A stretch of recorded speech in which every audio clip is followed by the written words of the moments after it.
what is your biggest hot take for the go-to-market landscape at the moment? A lot of people are failing to act on data, and all of this context is to properly engineer this information, and also to contextualize it in a way that's digestible. You can have a gazillion or a million rows or 50,000 rows of information, right? But what good is that to the person that's down the line in the sales organization that you're handing that prospect off to? Data becomes noise when there's too much of it. So it's your job to be able to filter everything out. How do you build signal-based go-to-market engines from scratch? Can you walk me step by step over the process? If I want to target VPs of sales, I want to talk to COOs or CMOs or something like this at startups, at marketing agencies, VCs, PEs, whatever it's going to be. I need to understand what are the stages and what are their graduation points in their journey as a business so that I can line up my service offering to get in right when they need me, but also become on their radar 6 months beforehand. Welcome everyone to My First Signal, the only show where we invite seasoned revenue drivers in order to discover the practical side of designing a signal-based go-to-market engine for the first time under 30 minutes.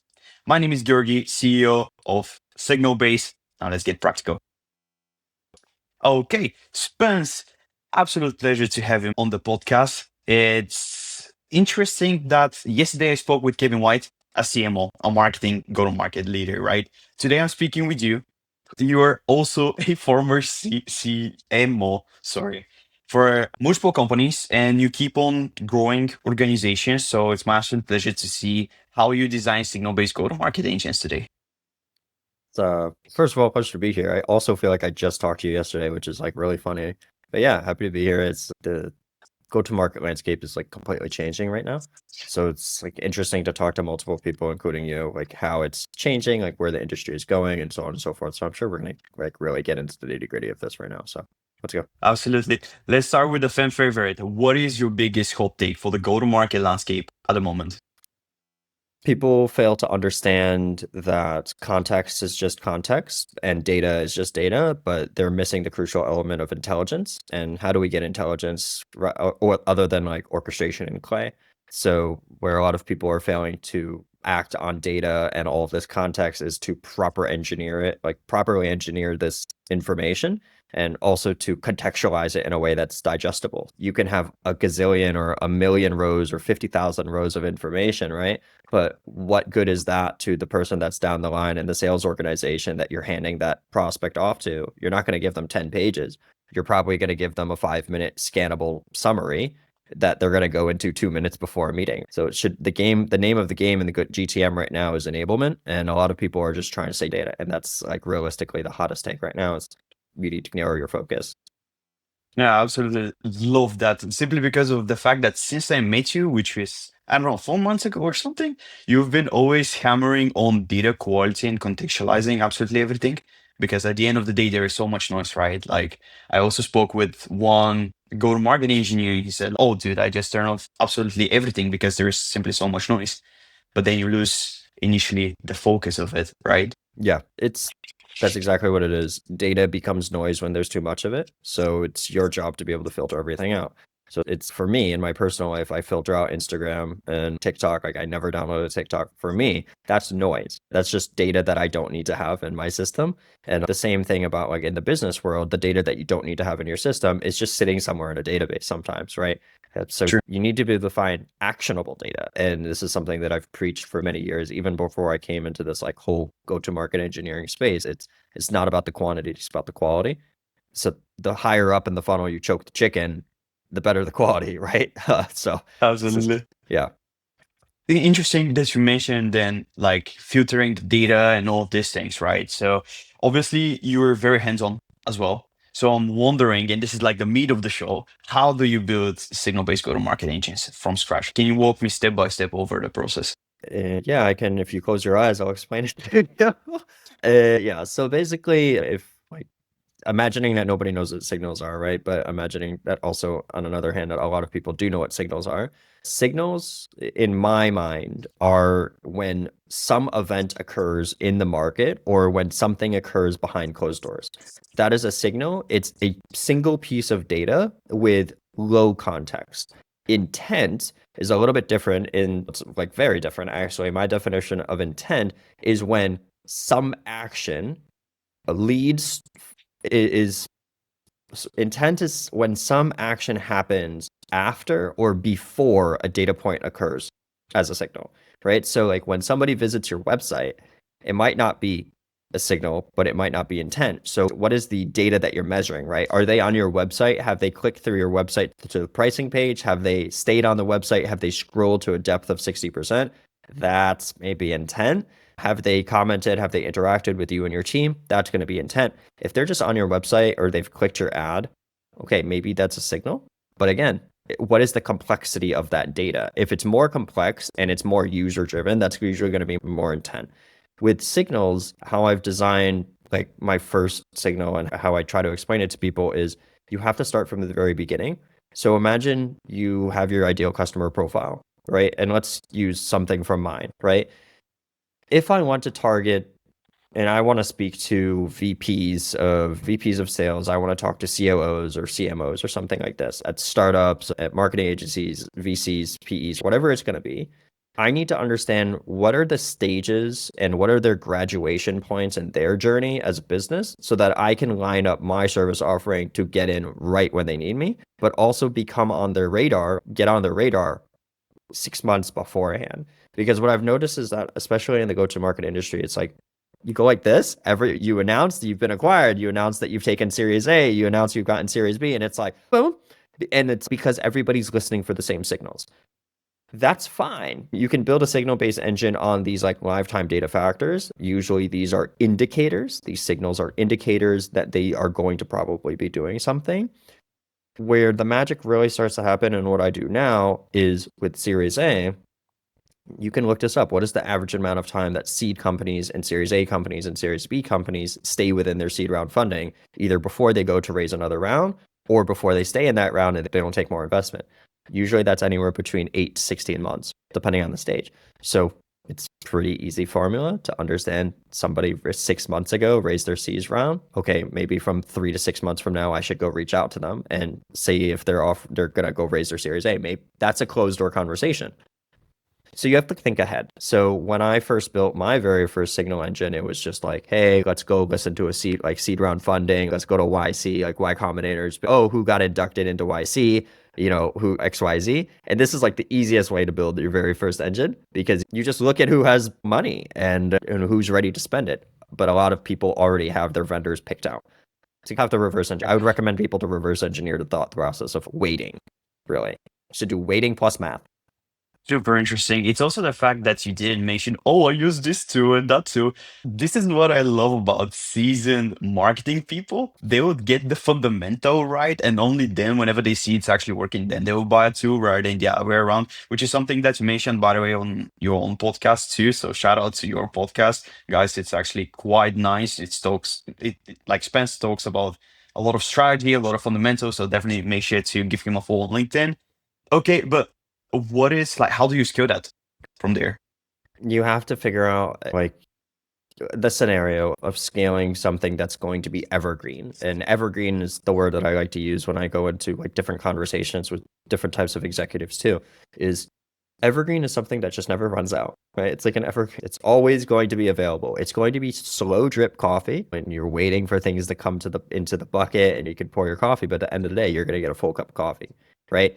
You can, in this market, a lot of people are sending like 1 million emails a month. You have a ton of agencies that are going to be able to use tools like Clay, like tools like N8N, and all these technical tools. But when we start to pick up on feeds, on signal-based feeds, the very first place to start is to understand what an RSS feed is, right? Subscribe to a podcast, and every single time a podcast comes up, you get a notification on your phone. That's a signal-based feed, right? How do you use it and how do you scale it? So in my line of business, in the go-to-market side, what I look for is what is the frequency of those signals and what is the quality that's attached to that frequency, right? So let's say if an evergreen play is something that is always going to be producing money for themselves and also exhibit signals for other people, that's going to be an evergreen type of play for me. So again, going back to the kind of Y Combinator, right? Every single season, they're going to have more and more like inducted companies. And at the end of those seasons, they're always going to have, it's part of their business model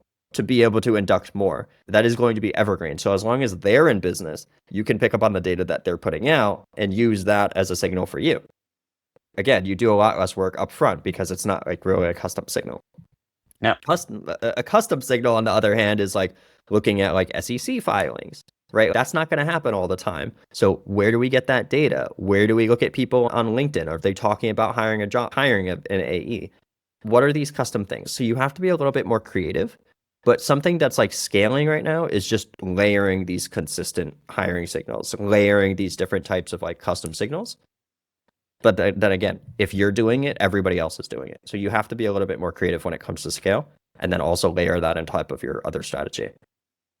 Super good. This reminds me of episode number 2 with Frank, by the way. What he mentioned as an evergreen signal is if someone adopts a tech stack of competitors or partners. In this case, that might be, let's say, Signalbase, right? If someone uses Signalbase, therefore they're going to use Salesforce because of the fact that they need to send an email. We just provide the signals, they provide the actual infrastructure to send it. So therefore it makes sense. Another evergreen play certifications that we mentioned in that episode. So by the time someone graduates, let's say from Play Academy or something like this, they become relevant to you because they do become aware of the fact that they might need a solution around signals, outreach, whatever. So it's just something nice as an insight that I wanted to bring back. And okay, cool. We thought about scaling, but what were some of the biggest mistakes that you made when it comes to designing signal-based engines? I'm doing what everybody else was doing and waiting. Confusing intent and signals was a really big beginner mistake I made. So when somebody like visits my website, or I'll name some tools right now, like Warmly or RB2B or Trigify, like these are all like really great tools. When they first came out, the market got flooded with use cases like comment this to get this, and then they would use Trigify to filter out the comments. They would go in and enrich. If you're not familiar with Trigify, it's like LinkedIn, and you just comment a keyword, and then boom, it goes. You webhook it into Clay, and then you try to figure out if that person is qualified based on their LinkedIn profile. Really great tool. You're listening for a signal, right? But the biggest thing is a comment intent or curiosity? Where does the line between like signal curiosity and intent lie? Like where does like just genuine curiosity lie? Because a lot of people are picking up on this and they're like, it's intent. And then they're going back to their shareholders. They're like, we have people in market. But dude, they're not in market. Right? Like they're not part of the top 6 to 10% of people that you're trying to target right now that are problem aware. And so when people are on your website, what is that? What do you consider a successful MQL? What do you consider marketing qualified? Because what is intent? Like what are your definitions? So this was the very first thing that I messed up a lot about, was I confused the definitions of like just a signal, like blip, that's a data point, versus intent, which was like actual contextual value on top of that signal. What is it? What is the intelligence on top of it? So I think like the biggest way to correct that mistake is to have very formal definitions of everything that you do. So I'm very specific of like when I speak about things now, it's like you need to do data hygiene. Okay, let's do this inside of your CRM. Let's go custom properties. Same scenario with the signals. Is this a signal or is this intent? Is this curiosity or is this something you want to track? And so on and so forth. You need to define your success in everything that you do, like not just philosophically, but also in the definitions of data. This is my math teacher always used to yell at me when I used to write 10 or 11. 10 or 11 what, Spencer? 10 or 11 grams. And I would sit there and I'm like looking like an idiot. And it's, oh, the unit economics makes sense now because it has a defined quantity. And you have to take this lesson forward. So just a little That's personal story, I guess. I feel like that's such an Eastern European example because I had the same in school. 10 what? 10 apples, 10 pears? What? Oh, that just made my day. Okay, awesome stuff. Just a point that I wanted to bring up here before wrapping up the show. It's because of the two things actually. Number one, it used to work like without all the RB2B and things like this simply because the market was not so educated. So ideally, it was easily to capture such attention. So that's number one. Number two, the whole problem with signals to this day, I do believe that is because of the fact that people previously sold it as a ready to buy leads, right? So therefore that perception got formed, which is definitely not the case. And another thing which I do believe that teams nowadays need to take into account is putting different weight on different signals. Do you have any tips on that one? Yeah, so again, you need to define your success, right? You need to define the metrics, you need to define if they're grams or kilograms, right? And I think the same way that people are ingesting data into their CRMs and Salesforce, like this is something that I see all the time. It's like enterprise teams or mid-market teams want to have all the market data on their accounts inside of Salesforce. Dude, where's it going to go? And I think like you have to be very specific of the data that you digest as a human because your attention is finite. It's the same thing in a prompt, like in a prompt engineering. Context is finite. So context in an agent and your attention as a human are very finite things, and you need to do everything in your power to protect it. That means you need to have something that's working in your favor. In this whole industry, there's not a lot of education when it comes to saying no to things. It's becoming more prevalent to be able to say, I don't want to talk to these people because they're not a good match. I don't want to use this signal because they're not a good match. I don't want to use this data point because it's not a leading indicator of intent. And I think you need to be able to say no to things that actually don't move the needle so that you can focus on the things that do. So when you build these signals, if you're going to use Signalbase, if you're going to use any other tool to be able to do this, you just need to pick the highest data quality there is. And you need to validate the use cases for buying that tool, right? If they have 5 different signals that they're already tracking, could you build it yourself? Probably. But what is the time that you're leaving on the table for you to learn how to code, for you to do that webhook, for you to build that workflow where you could just buy a tool and have 5 use cases solved, and they're all going to be relevant. So I think it all comes down to like relevant use cases of buying tools. Yeah, love that. So just to wrap it up, what is an underrated advice for the go-to-market engineers and revenue drivers as a whole, like execs, that you can share? Underrated advice for, Underrated advice, something that you don't hear any day. I would say underrated advice is dare to be different in the things that you do and stand by your decisions, be confident about them. But when it comes to data quality, don't sacrifice anything, because the second that you slip with data quality anywhere in your funnel, anywhere in your ecosystem, what ends up happening, it's going to trickle down everything, and it's going to mess up everything in your CRM. It's going to mess up everything in the way that you do projections, and it's going to mess up every way that you look at interpreting data. Cook the chicken at the top. Make sure that you're ingesting the right data from the very beginning, define your success points, and then from there have clean hygiene, CRM hygiene all the way down the line. This is for CRM and arrows and maybe some GTM people, but dude, just be a good teammate, right? What taught me a lot was to think about the next person that has to spend 8 hours cleaning up your trash, and you don't want to do that, right? And that's what it comes down to at the end of the day. Be more involved in the whole process. And if you're a leader in this space, if you're leading a team, make sure that your teammates actually make sure that they talk to each other, because you guys should be marching towards a cohesive goal, a unified goal, rather than all trying to do your own things. And this is where I see a lot of leaders failing when they try to implement, like, of course, like Signal-based tools or CRM hygiene protocols or stuff like this, is that all of their teammates come into the project and they have no idea what the other person does. And then it's just this random contractor, this random agency, this random consultant that is supposedly the expert.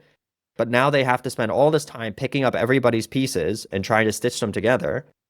And then that's their whole job. And then they don't have time to execute. So this is what I do. I stitch everything together and I look for the teams that are moving as a cohesive unit. Because if they're moving as a cohesive unit, it's easy to jump on their backs and try to help them. So dare to be different, but always march in the same direction, and don't make your life harder for the next part. Don't make the next person's life harder just because you're lazy. Yeah, and make sure to keep on talking to the team members that are not only in your team, because therefore that's how you manage to battle silos. So Yeah. great stuff. And thanks a lot, man, for coming. If you want to hear more from Spence, please make sure to follow him for his podcast and his work. Definitely one of the people that I can recommend in the space when it comes to designing signal-based engines. And I'll see you guys in the next one. Peace. Hey guys.